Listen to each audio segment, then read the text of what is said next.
Assalamualaikum warahmatullahi wabarakatuh. Selamat malam, sahabat asa kebaikan.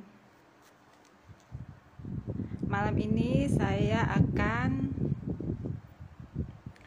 berbincang-bincang dengan narasumber kita, Mas Dwi Jatmiko. Mas Dwi Jatmiko adalah PLT Kepala Dinas Perikanan Kabupaten Lampung Selatan. Sebelumnya saya ucapkan terima kasih kepada sahabat asa kebaikan yang malam ini sudah bersedia bergabung dengan live Instagram asa kebaikan. Kita tunggu Mas Dwi Jatmiko sebentar ya.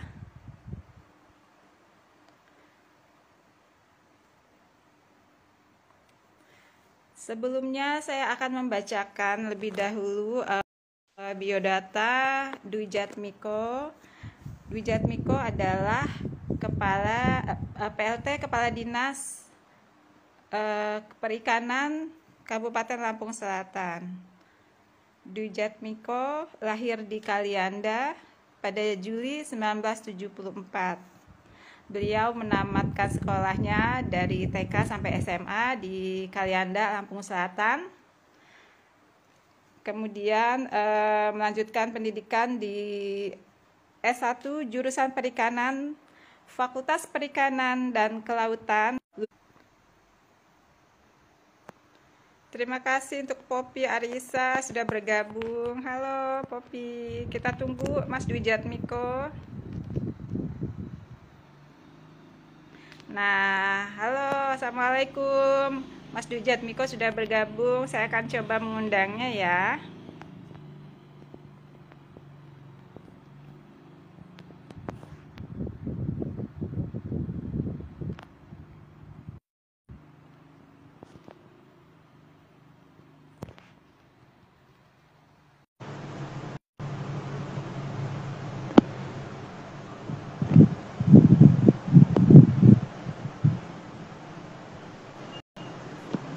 Nah, ini dia.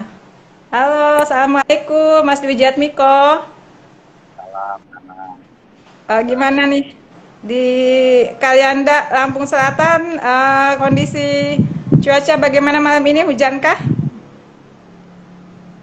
Ya, Nggak hujan ya, suara, cerah ya? suara saya jelas ya. Oke, oke. Mas Dwi Jatmiko, silakan disapa dulu nih, sahabat-sahabat asa kebaikan. Ya, assalamualaikum semuanya, sahabat asar kebaikan. Mudah-mudahan selalu sehat. Amin. Amin. Oke. Kembali lagi saya akan membacakan biodata Mas Dwi Jatmiko. Mas Dwi Jatmiko adalah PLT Kepala Dinas Perikanan Kabupaten Lampung Selatan. Beliau lahir di Kalianda pada Juli 1974. Mas Dwi Jatmiko menamatkan S1 di jurusan Perikanan, Fakultas Perikanan dan Kelautan, Universitas Lampung. Kemudian melanjutkan S2 Manajemen Sumber Daya Pantai di Universitas, bukan Universitas Lampung ya, Universitas Diponegoro. Kemudian melanjutkan S2 Manajemen di Sumber Daya Pantai Universitas Diponegoro pada 2004. Oke, kita lanjut aja ya, Mas Dwi Jatmiko. Kita ngobrol-ngobrol santai aja nih soal potensi ikan di Lampung Selatan seperti apa sih? Seperti yang saya tahu kan, Lampung Selatan itu kalau nggak salah garis pantainya adalah yang paling terpanjang di Lampung ya. Nah, kalau ngelihat dari garis pantainya aja panjang banget, seperti apa sih potensi ikannya, baik ikan laut maupun ikan air tawar? Suara saya jelas ya. Jelas? Iya, iya, iya. Oh, kecil katanya. Suaranya mungkin agak volumenya agak di apa? Dikeluarkan lagi, dibesarin lagi.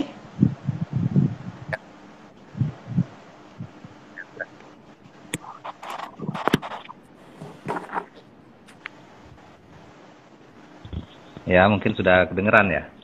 Nah, Sudah iya lebih besar. baru. Iya, Iya. iya. Mas Dwi, sebelumnya saya mau menyapa ini dulu, ada Bu Rini alias ini. Halo, Oh Assalamualaikum Bu iya, Rini, apa kabar? apa kabar Bu Ada Rini? Mbak Alia Fatia, ada siapa nih, Mas Tri. Selamat malam, Assalamualaikum semuanya. Terima kasih sudah bergabung di Asa Kebaikan. Oke, Mas Dwi Jatmiko, silakan. Ya baik, terima kasih Mbak Nana atas kesempatannya. Eh, Semoga kita selalu dalam keadaan sehat walafiat, walaupun masih dalam Amin. situasi pandemi COVID, tapi kita tetap bisa beraktivitas. Untuk bidang perikanan dan kelautan sendiri, potensi di Kabupaten Lampung Selatan cukup besar. Memang kita memiliki garis pantai terpanjang di antara kabupaten lain di Provinsi Lampung, yaitu Iya. 247 km, meliputi 7 kecamatan pesisir. Kecamatan pesisir, 247 kilometer. ya. Kemudian jumlah pulau, ada 42 pulau, pulau kecil yang ada di sekitar perairan laut Kabupaten Lampung Selatan. Ini potensinya Iya. banyak, macam-macam, baik kegiatan perikanan sendiri maupun kegiatan wisata bahari.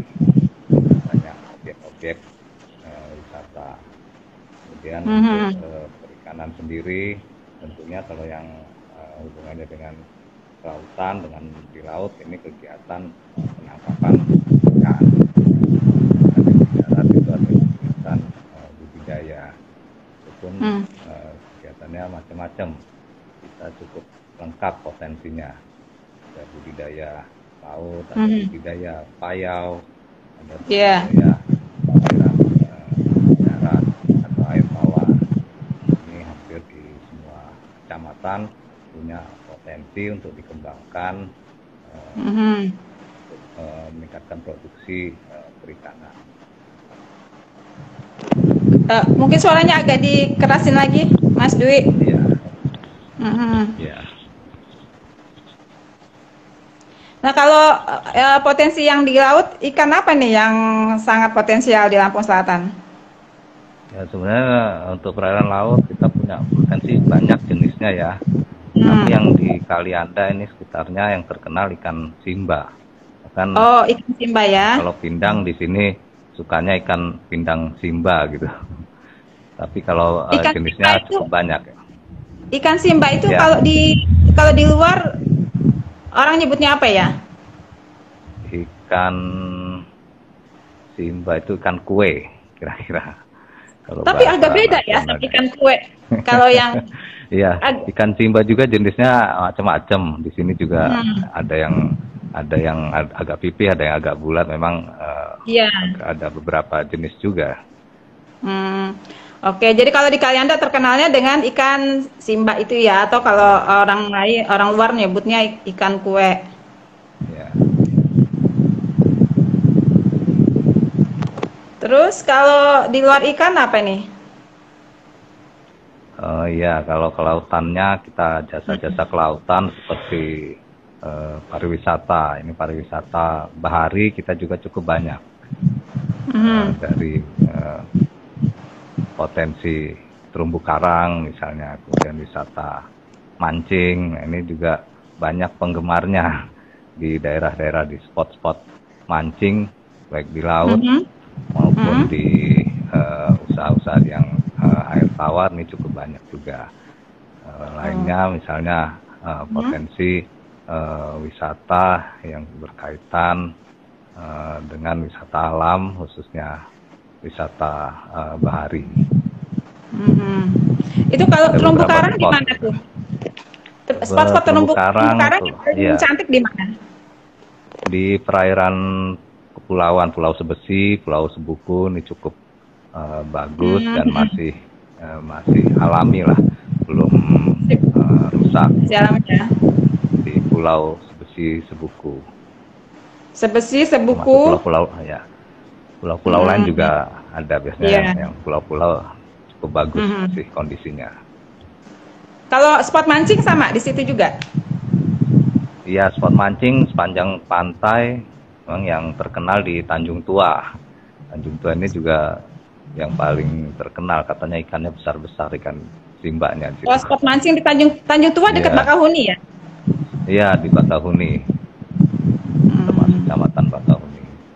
Itu ikan apa yang besarnya? Apa tuna atau simba juga? Ikan simba, ikan simba, Oh, ikan simba. simba yang di ini orang yang Simba dicari. tapi besar ya ukurannya ya, yang di Ya, Tanjung Tua itu itu. katanya ukuran besar. Oke, ini ada Bu Rini nih. Nanti next saya Bu Rini ya, Bu. Kita bahas potensi pariwisatanya. Bu Rini Mitra udah itu janji. Bu Rini, Dinas Udah Pariwisata. janji. Harusnya malam ini Bu Rini, cuma kayaknya kasihan capek ya habis dari Bandung ya Bu Rini. Oke, kalau budidaya apa ikan air tawar ini bagaimana nih? Dan sejauh mana budidaya ikan air tawar ini meningkatkan kesejahteraan ekonomi masyarakat Lampung Selatan? Iya, untuk budidaya air tawar ini perkembangannya cukup bagus ya. Eh, Hampir di semua kecamatan ini ada kegiatan budidaya ikan. Kita membina melalui kelompok-kelompok pembudidaya ikan yang ada di kecamatan melalui penyuluh perikanan.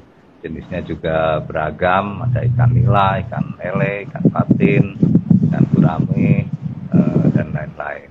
Kemudian metode budidayanya juga macam-macam.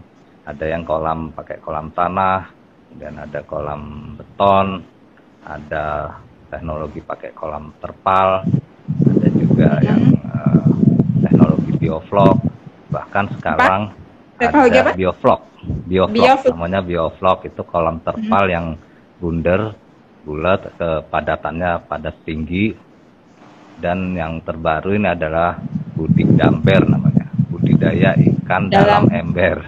Oke. Jadi sekarang melihara.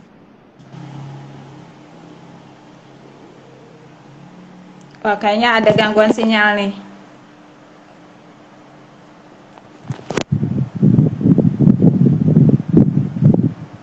Kita tunggu ya, mudah-mudahan gangguan sinyalnya cepat kembali normal. Saya akan sapa sahabat asa kebaikan yang baru gabung. Ini ada Kak Rosma. Halo Kak Rosma, Assalamualaikum. Ada Mrs. Wibowo, ada Mbak Tresna,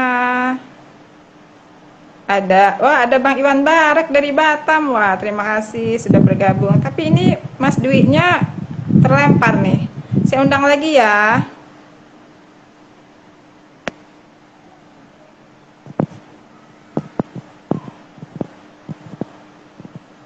Mas Dwi-nya masih gangguan sinyal.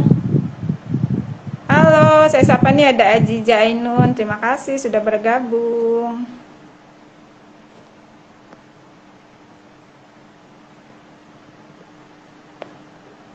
Saya undang kembali Mas Dwi Jatmiko.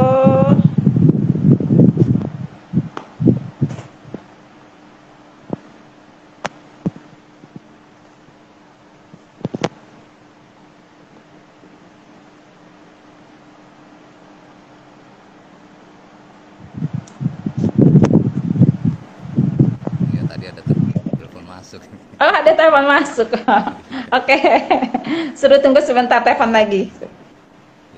Ya, Mas Dwi. Jadi tadi itu kan metode budidaya ikan air tawarnya kan ada cukup banyak nih. Tapi yang apa ya? Kalau untuk mungkin skala rumah tangga bisa cerita. Ini kan banyak sekarang ini kan banyak bermunculan usaha-usaha baru, apalagi di masa pandemi ini sangat membantu ekonomi masyarakat. Mungkin bisa cerita metode yang mana nih yang bisa diterapkan di skala rumah tangga? Iya betul. Tadi ada teknologi baru yang namanya budik damber ya, budidaya ikan dalam ember. Mas Dwi, maaf suaranya dikerasin. Oh iya ya. Ya. Jadi budidaya ikan dalam ember ini yang paling baru. Jadi melihara ikan sekarang nggak perlu lagi kolam yang besar-besar, nggak perlu lagi air yang banyak, tapi dalam ember juga bisa sekarang. Ikan yang lele ini bisa dikerjakan mungkin sambil nunggu rumah ini bisa dikerjakan. Karena tempatnya tidak perlu tempat yang luas, bisa di pekarangan, mungkin bisa di halaman, ini bisa dilakukan. Kemudian berkembang juga sekarang tambak. Maaf, kalau yang Budi Dambar ini selain lele apa ya ikannya? Baru lele Jenis yang ikan. kita coba, ya baru lele karena Oh, lele baru lebih lele. mudah, ya lebih mudah Mm-mm. hidup dan menyesuaikan diri lah gitu ya. Kemudian yang berkembang juga budidaya udang yang skala rumah tangga. Kalau tadinya Udang, kita tapi skala rumah tangga bisa ya? ya bisa, jadi di pekarangan dengan ukuran kolam yang kecil, hanya pakai satu kincir aja sudah bisa. Artinya di halaman rumah, di belakang-belakang rumah kita juga sudah berkembang. Itu ada di Kecamatan Ketapang, Ini ada di Kecamatan pakai apa ini udang ini wadahnya? wadahnya tetap seperti kolam, tapi ukurannya kecil. Biasanya kalau tambak kan biasanya ukuran 2.500 sampai 3.000 meter persegi petakannya. Nah ini Iya, kalau ini kecil aja, ukuran berapa? ya sekitar 200-300 meter persegi bisa dilakukan. Dan airnya tidak perlu air asin atau air payau, air tawar dengan salinitas 5 ppm sudah bisa. Tidak perlu di pinggir laut jadi tambaknya, dan di darat juga bisa. Mhm.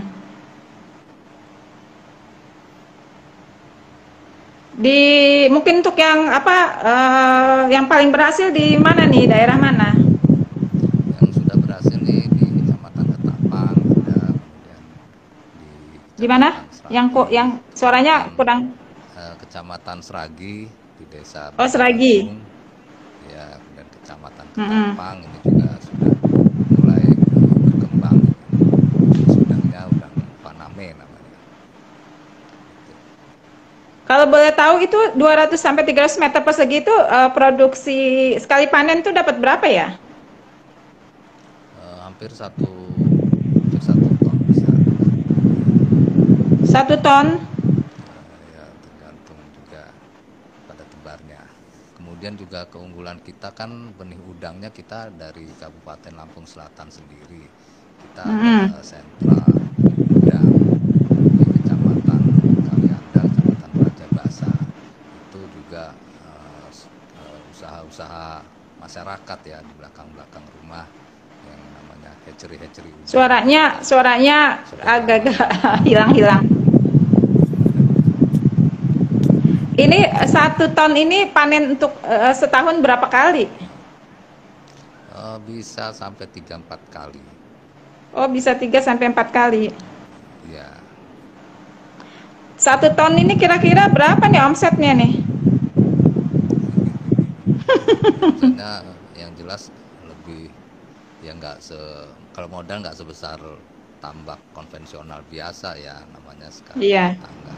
Bahkan penggunaan listriknya pun listrik dari rumah tangga bisa untuk menggerakkan Oh, kincirnya. jadi bisa untuk menggerakkan apa namanya sirkulasi udara ya, Kincir, iya. kincir ya. Makanya kalau harga udang mungkin sekitar 70.000, itu modalnya sekitar 50-an ribu per kilo, masih ada untung sekitar 20.000 per kilo ya, tinggal Berapa? ya keuntungannya ya, modalnya misalnya 50.000 per kilo untuk biaya Iya. produksinya, bisa dijual atau udang itu sekitar 70.000 per kilo. Oh, jual 70 kilo. 70.000 per kilo. Iya. Lumayan juga ya. Untuk pemasarannya sekitar Pemasarannya Lampung Selatan. Pemasarannya kita ada yang keluar ke Jakarta, dan udang ini kan komoditas ekspor, jadi kita memang ada penampung-penampungnya, kemudian dibawa ke Jakarta, ekspornya dari Jakarta. Ya tentunya yang sudah masuk ukuran ekspor lah. Oh, jadi ada juga yang untuk ukuran ekspor ya? Ya. Ya, kalau nggak salah kan produksi udang Indonesia itu kan paling besar disumbang oleh Lampung.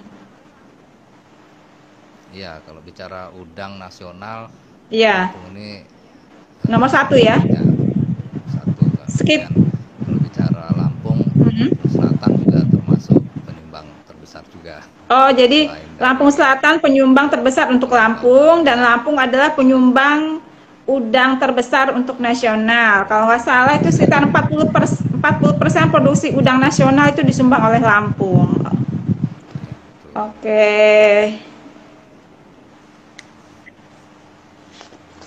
Jadi ini apa namanya, budidaya ikan air tawar ini sangat membantu perekonomian masyarakat Lampung Selatan ya. Ya, Untuk tentunya cukup berkembang ya. mm-mm, Dulu kita jarang lihat warung-warung pecel lele. Kalau sekarang mm-mm. kan hampir tiap perapatan ada warung tenda pecel lele. Iya. Eh, Kalau dulu kita nggak mau makan lele gitu. Kalau sekarang Mm, banyak yang suka lele. Kalau dulu kita takut karena ikan lele itu kotor kan. iya. Peliharanya di kolam jamban biasanya. Iya. Kalau Kalau sekarang sekarang ikan lele ini yang paling bersih. pakai Karena ember ya, kolam terpal, pakai ember. terpal, ember. Jadi Dan terjamin pasarnya ya, nggak mungkin dia makan, iya, nggak mungkin dia makan makanya kotoran yang manusia lain-lain ya. kan. Iya. Oke, Jadi oke. kita bisa lihat perkembangannya Iya, bagus dan tentunya bisa meningkatkan kesejahteraan masyarakat. iya. Mas Dwi, ini saya mau tahu nih, sebagai penghasil udang terbesar se Indonesia, terus juga produksi ikan juga banyak. Konsumsi ikan masyarakat Lampung itu seperti apa sih? Nah ini yang harus kita tingkatkan. Kalau target nasional tahun Hmm? 2021 ini 60 kilogram per orang per tahun. Berapa? Nah, itu 60 kilogram per orang per tahun. Kalau itu 60 kilogram per orang per tahun. Target konsumsi target ikan. nasional.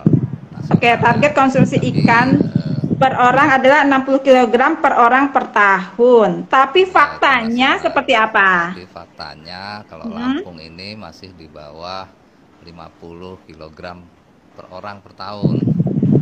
Persisnya berapa? Di bawah 50 kilogram per orang itu, 40-an sekian, 43-an. jadi 43-an kilogram per orang per tahun.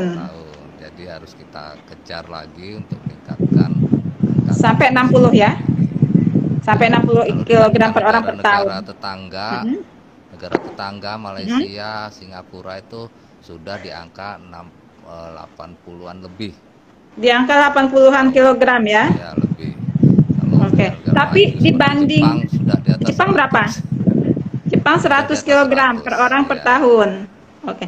Tapi dibanding provinsi lain, setahu saya orang Lampung itu nggak bisa makan kalau nggak ada ikan. Nah, dibandingkan dengan provinsi lain atau suku lain, sebenarnya Lampung ini masih lebih bagus kah? Iya, kalau dibanding yang lain kita masih bagus juga. Mhm. Karena kita memang budayanya ya kalau yang di daerah pesisir itu makan ikan laut, kalau yang di daerah daratan makannya ikan Mas Dwi, suaranya tawar. kencangin lagi dong. Oh, nggak denger ya, kurang kencang. Volumenya, volumenya. Nggak kedengeran, nggak kedengeran. Iya iya. Ya, jadi tadi kita tetap perlu meningkatkan Mhm. konsumsi Iya. ikan ini. Berbagai cara Iya. kita lakukan, termasuk mengkampanyekan gerakan memasyarakatkan makan ikan gitu. Kemudian Oke, juga oke. kita ada forum peningkatan konsumsi ikan. Jadi program gemar makan ikan ya? Gemar makan ikan ya? Ya, Bisa diceritain itu sejauh mana programnya berjalan?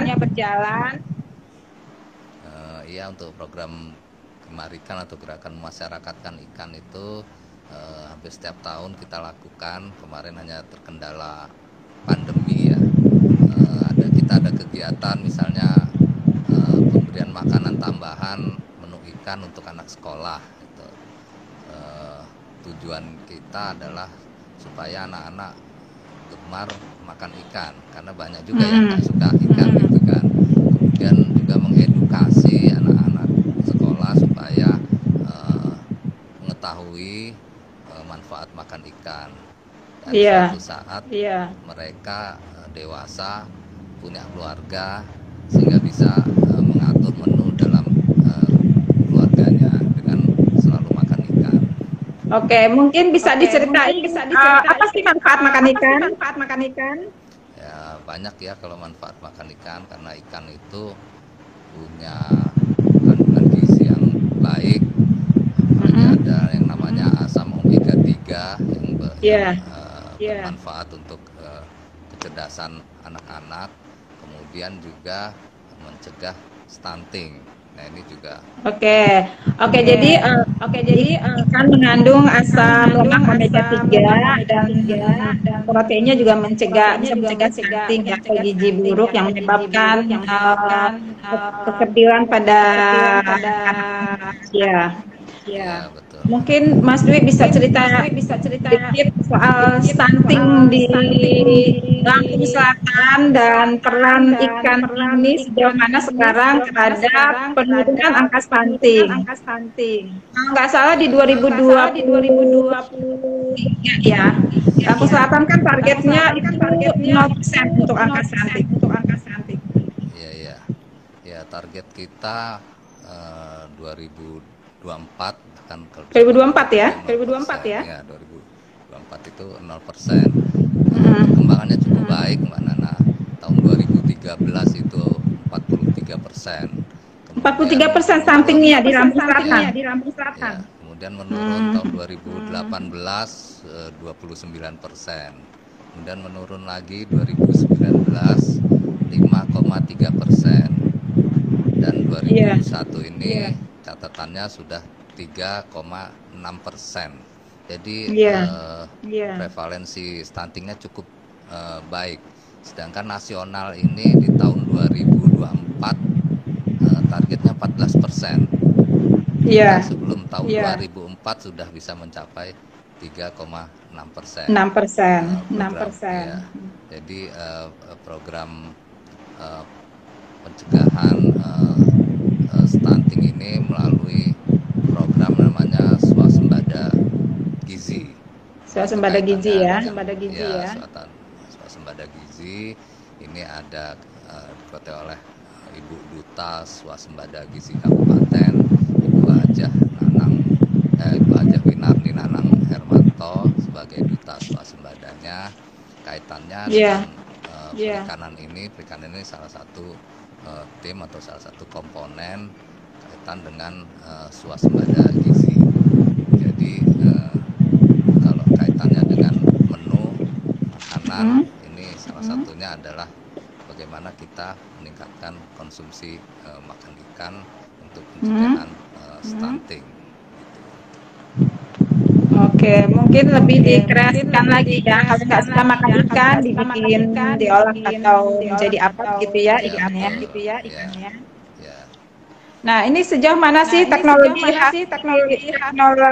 pengolahan ikan untuk menjadi makanan? Ya, cukup berkembang di Lampung Selatan ya. Bukan hanya ikan dalam bentuk mungkin ikan goreng atau ikan pepes, tapi sudah bermacam olahan, mulai dari presto, ada abon ikan, ada kerupuk kulit ikan, kemudian yang terkenal dari Kalianda adalah otak-otak ikan. Nah, ini mungkin yang di daerah lain belum ada. Kalau di Kalianda ini terkenalnya otak-otak ikan. Jadi kita bina dalam kelompok-kelompok ibu-ibu pengolah ikan, dan ini adalah UMKM semua. Oke, jadi pengolahannya sudah lebih bervariasi ya. Iya, betul.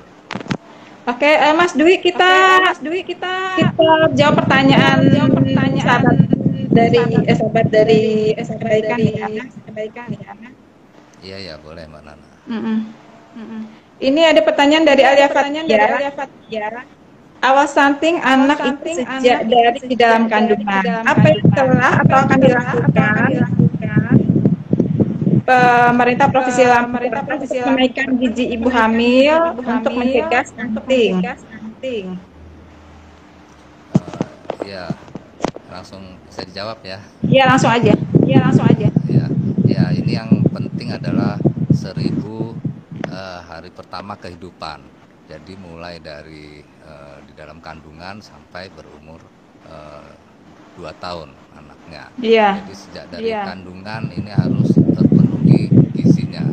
Oleh karena itu kita juga melakukan edukasi kepada remaja, kepada ibu-ibu hamil supaya bisa terpenuhi gizinya anak sejak dari kandungan sampai berumur 2 tahun. Salah satunya lewat makan ikan ya. Iya, betul.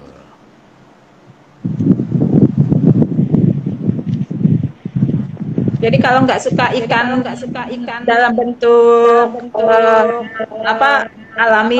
alami bisa diolah menjadi makanan seperti otak-otak.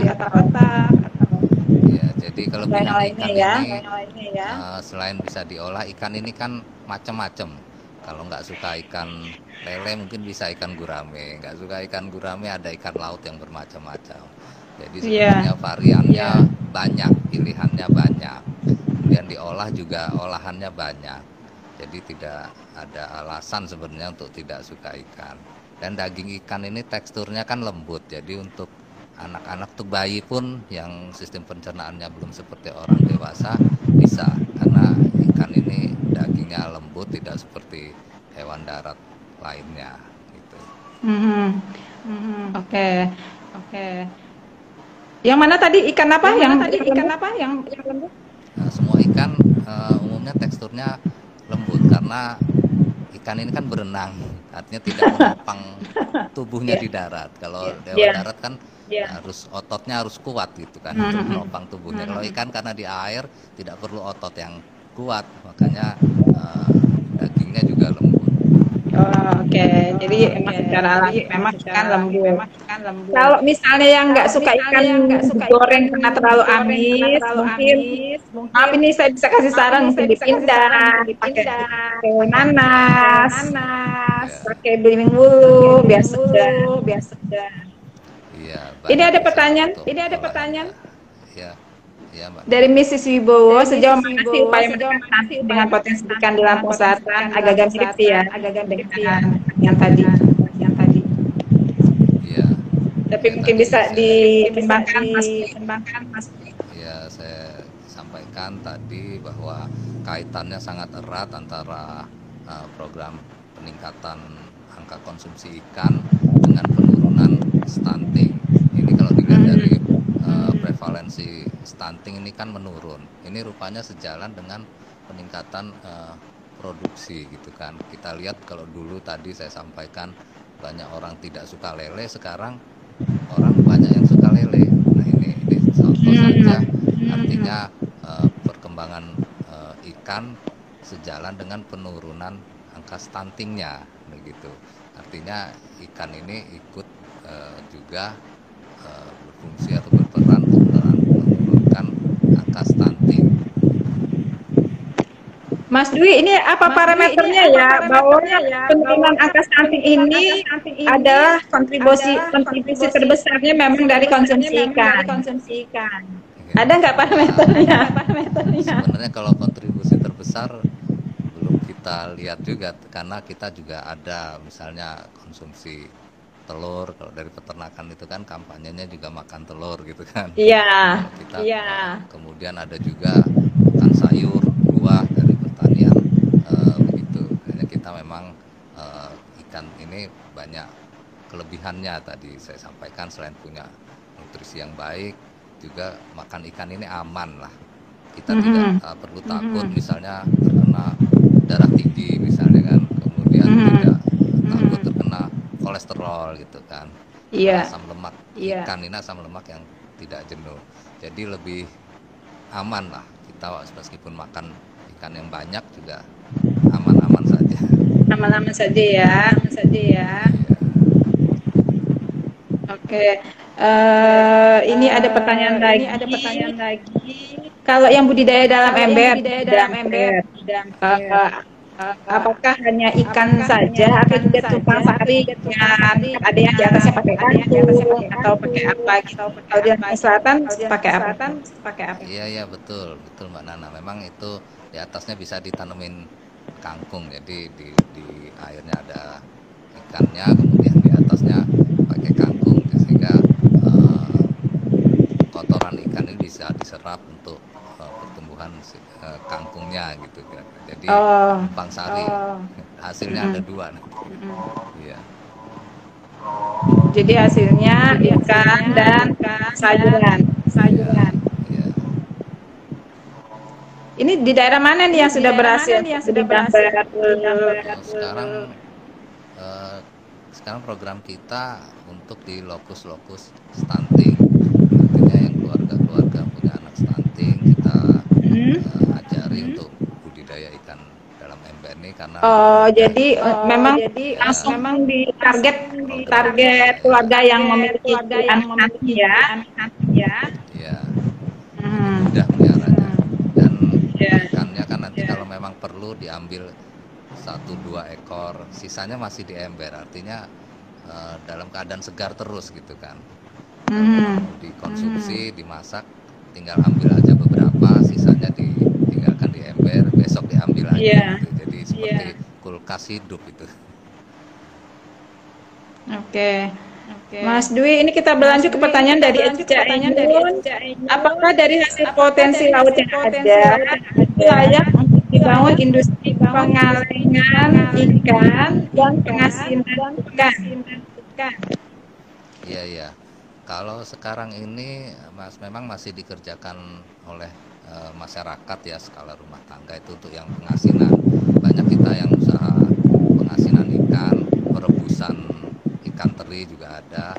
Kalau memang pengalengan belum ada. Tapi untuk potensi saya kira cukup besar, bisa dilakukan pengembangan kalau memang ada yang mau berinvestasi. Mas Di, suaranya dikerasin lagi. Iya. Jadi peluang untuk investasi bidang pengolahan ini cukup besar, misalnya pengalengan. Karena memang belum ada, kita belum ada kalau yang usaha pengalengan. Jadi peluang pengalengan ikan ya. Iya, betul. Berarti selama ini ikannya itu langsung dalam kondisi segar dikirim keluar Lampung atau diekspor ke negeri ya? Iya, biasanya dalam keadaan segar dipasarkan. Walaupun memang ada usaha yang pengolahan seperti pengasinan gitu kan, perebusan itu juga ada. Iya. Oke, kita lihat lagi pertanyaan lainnya. Ini dari Tri, satu upaya pencegahan stunting bagi balita adalah dengan mengkonsumsi ikan. Apakah sebentar. Saya nggak kebaca nih pertanyaannya.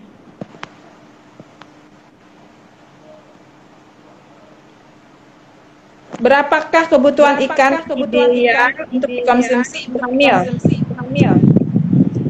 Apakah sebaiknya setiap hari 1 ekor atau setiap hari 2 ekor atau bagaimana? Iya, memang sebaiknya setiap hari kita mengkonsumsi ikan. Kalau ukurannya tadi target nasional kita 60 kg per kapita per tahun. Jadi kalau per bulan itu sekitar 5 kilo per orang targetnya itu. Kalau lebih juga lebih baik, nggak ada batasan karena negara-negara maju memang tingkat konsumsinya sudah tinggi. 100 gitu kan. 100 kilo ya. Kalau kita masih rendah, tapi itu juga belum tercapai gitu. Oke, sahabat rasa kebaikan catat nih. Satu orang sebaiknya minimal konsumsi 5 kilogram ikan per bulan. Ya. 5 Apakah kita kilogram sudah atau belum kita bisa hitung sendiri. Nanti saya hitung ya. Saya hari ini tadi bikin pindang ikan nila. Iya. Tapi untuk berapa orang kan? Pindangnya 1 kilo, 1 kilo itu kan isinya ada 5 ekor ya. Orangnya ada 3. 1 kilo baru dibagi 3, baru 0,3 kilo aja satu hari gitu kan. Oke, catat. Pokoknya satu orang harus konsumsi 5 kilo ikan per bulan. Ini sama ya kebutuhan ibu hamil dengan orang sudah hamil sama ya. Iya, jadi ya kalau ibu hamil mungkin makanan lain juga ya porsinya mungkin lebih. Iya. Karena memang porsi makannya hitungannya untuk berdua ibu hamil, ibu menyusui itu karena kan porsi makan yang lain juga harus ditambah. Harus seimbang ya. Iya, yang penting juga seimbang. Nggak cuma nasi yang banyak. Oke. Ini belum ada pertanyaan lagi dari sahabat rasa kebaikan. Saya akan tanya nih, Mas Dwi. Bedakan ikan segar alami dengan ikan pakai pengawet seperti apa sih? Oh iya, ini juga penting buat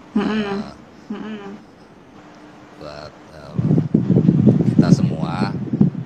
Pengawet ikan yang baik adalah yang menggunakan es atau berpendingin gitu.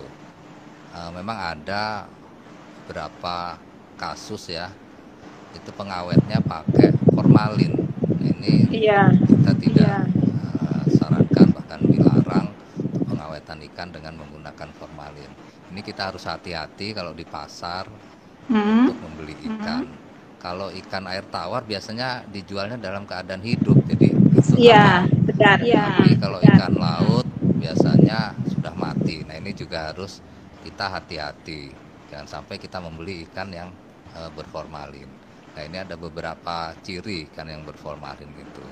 Misalnya cirinya dagingnya atau teksturnya itu bila ditekan agak kaku gitu ya. Itu. Kemudian insangnya yang baik itu segar. Kalau yang diformalin itu agak merah buram gitu. Kemudian matanya juga, ini ciri juga, matanya itu agak sudah masuk belesek gitu kan, udah ke dalam, udah tidak jernih. Nah itu ciri-ciri ikan yang berformalin, bersama dengan ikan yang sudah tidak bagus kualitasnya. Memang harus kita jeli membeli ikan yang masih segar, karena ikan ini merupakan produk yang cepat busuk gitu ya. Karena proteinnya tinggi, jadi cepat busuk. Kalau di rumah disimpannya di freezer gitu, supaya lebih awet, kualitasnya tetap baik. Nah, walaupun sudah disebutkan ciri-cirinya, apakah ada formalin atau enggak? Kadang kan kita masih suka kecewa juga. Ada nggak sih upaya untuk menghilangkan formalinnya ini sebelum kita masak? Oh, kalau itu sebenarnya kita lebih baik mencegahnya, tidak jangan sampai sudah masuk di tempat masak ya. Memang yang terbaik diuji lab. Kita dari Dinas Pendidikan Provinsi juga sering melakukan uji lab. Kita ambil sampel, kalau memang ada yang mencurigakan biasanya kita ambil sampelnya. Kemudian kita juga secara berkala ada operasi pasar ya. Operasi pasar itu kita juga ambil sampel untuk diuji di di lab kesehatan. Bagaimana hasilnya? Bagaimana hasilnya? Selama ini kalau daerah kita aman-aman aja, mudah-mudahan seterusnya aman-aman aja. Maksudnya daerah kita itu Lampung Selatan seluruh. Iya, yang di sampel biasanya untuk operasi pasar kita. Jadi di beberapa kecamatan ya? Beberapa kecamatan ya? Ya, ada beberapa kecamatan yang kita sampel. Gitu. Kemudian upaya-upaya kita juga tentunya dengan penyuluhan, pembinaan pada pedagang, termasuk kepada nelayannya juga, supaya tidak menggunakan pengawet yang dilarang. Iya, iya. Ini saya mau menyapa dulu ada dari Ketapang katanya. Oh iya. Iya, ada Winarto, terus ada Garpa, Wati dari Ketapang.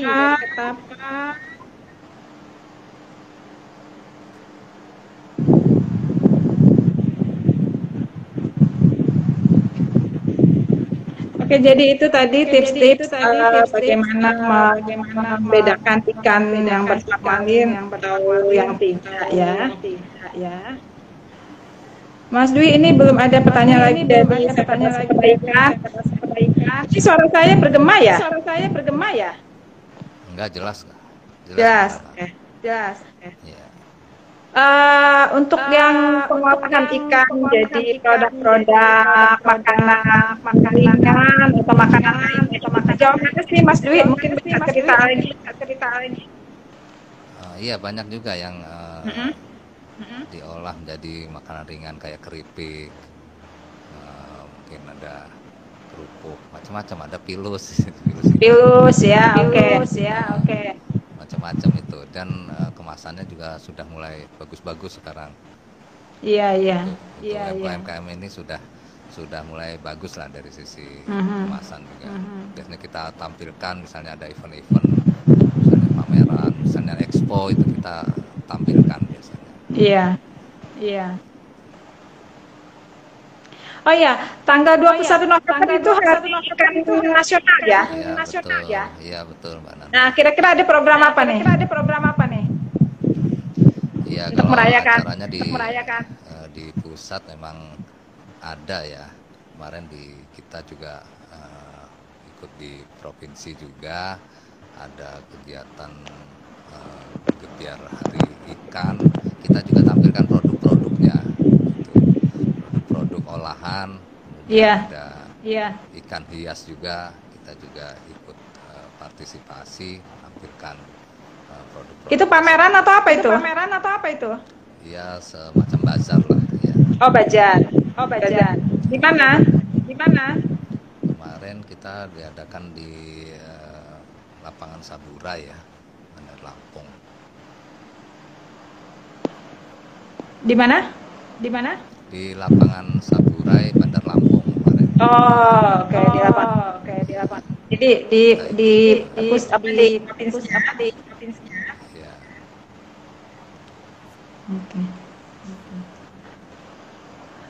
Kita masih ada waktu ya, sedikit lagi ya. Mas Dwi bisa cerita dong soal penyu. Oh iya. Ini bagaimana habitat di Lampung itu ada di Lampung Selatan khususnya ada di mana? Terus kalau misalnya wisatawan pengen lihat penyu kemana? Terus bulan-bulan apa? Iya, betul. Jadi kita memang punya potensi penyu ya. Memang penyu ini hewan yang dilindungi. Jadi kita dilarang menangkap, memperjualbelikan, itu dilarang. Yang harus kita lakukan adalah dilestarikan. Ini sebenarnya potensinya sepanjang pantai Lampung Selatan ini potensi penyu.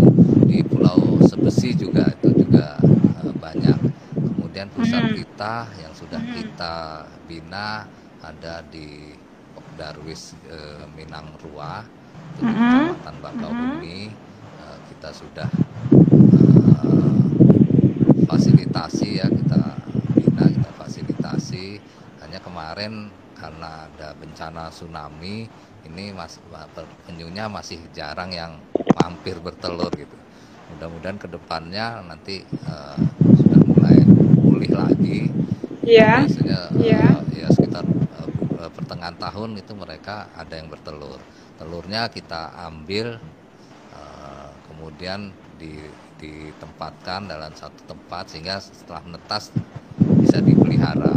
Menetas baru agak besar baru dilepas liarkan gitu, sehingga tidak punah karena ini hewan yang sudah dilindungi karena jumlahnya sudah sedikit.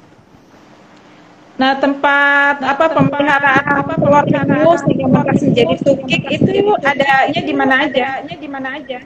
Yang sudah kita fasilitasi di Pantai Minangrua di Desa Klawi, Kecamatan Bakauni. Oh, jadi di Minangrua, Iya, yang sudah kita bina, kita fasilitasi. Oke. Kenapa sih harus telurnya itu harus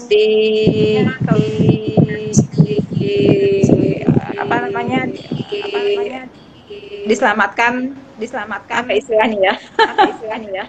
Dilindungi ya. Dilindungi, bukan, ya itu dilindungi dalam arti luas, maksudnya harus ada campur tangan manusia, diselamatkan telurnya, ditetaskan di tempat. Iya, ya karena selama ini penyu ini banyak diburu ya, banyak diperjualbelikan sehingga populasinya kan semakin berkurang. Iya. Jadi hewan langka dan akhirnya ditetapkan sebagai hewan yang dilindungi gitu supaya tidak punah gitu kan. Banyak diburu untuk dimakan ya telurnya. Telurnya enak banget loh. Iya. Saya waktu kecil dulu senang banget makan telur penyu. Iya. Di pasar-pasar masih ada kah itu jualan telur penyu? Kalau sekarang nggak ada lagi, mungkin karena aturannya memang sudah tidak boleh memperjualbelikan gitu ya. Iya. Tidak ada lagi. Atau memang karena memang sudah jarang ya, mungkin penyunya juga sudah jarang ini karena memang jumlahnya sudah sedikit gitu kan. Iya. Oke, jenis apa ya kalau yang di laut di Lampung Selatan? Iya, ada penyu hijau, ada penyu sisik, ada juga penyu belimbing. Hijau, sisik, belimbing. Oke. Kalau budidaya penyu nggak ada ya? Ya. Nah, ini ada pertanyaan dari Aziza nih. Kalau penyu sudah bertelur, apakah daging penyu bisa diolah sebagai sumber makanan? Kalau sudah bertelur ya penyunya ke laut, ini nggak boleh kita tangkap, nggak boleh kita jual belikan, nggak boleh kita konsumsi juga, karena ini hewan yang dilindungi dan harus dijaga supaya tetap lestari. Apakah penyu yang bertelur di pantai pesisir Lampung Selatan itu ditandai? Biasanya kan suka dikasih tanda di punggungnya. Oh, sampai sejauh itu enggak? Belum sejauh itu ya? Iya, hanya kita merawat telur-telurnya saja. Kalau bisa ke depan ditandai. Ya betul, supaya nanti kalau kembali lagi ketahuan. Iya, kalau ketahuan. Oh ya, ini penyu yang waktu itu dibikin nyaman supaya dia balik lagi. Iya. Oke, Mas Dwi, ini waktu kita sudah hampir habis. Ya, Mbak Nana. Terima kasih untuk bincang-bincang malam ini, menambah pengetahuan sahabat Asa Kebaikan tentang potensi ikan, gizi ikan dan seberapa pentingnya kita mengonsumsi ikan, terutama untuk mencegah menjadi stunting atau kecil, dan juga untuk meningkatkan kecerdasan anak-anak Indonesia. Dan juga untuk meningkatkan Mas Dwi, mungkin ada pesan sedikit, untuk sahabat asa kebaikan, Ya, untuk sahabat asa kebaikan, saya kalau boleh berpesan ya selalu kita menjaga kesehatan karena dalam kondisi COVID begini selalu makan ikan, jangan lupa makan ikan, jangan ragu makan ikan, makan ikan itu aman lah ya, lebih aman gitu. Kita nggak perlu ragu ikan ini disembelih baca Bismillah, enggak. Kalau dulu kita makan ikan takut cacingan, kalau sekarang enggak, karena itu hoax. Nah itu semoga kita selalu sukses untuk semuanya, untuk kita semua. Amin. Oke, baik. Terima kasih Mas Dwi Jatmiko untuk waktunya malam ini. Semoga kita selalu sehat dan selalu makan ikan setiap hari. Saya ucapkan terima kasih semuanya, sahabat asa kebaikan. Assalamualaikum warahmatullahi wabarakatuh. Salam asa kebaikan. Makasih Mas Dwi. Ya, sama-sama Mbak Nana. Terima kasih semua sahabat asa kebaikan.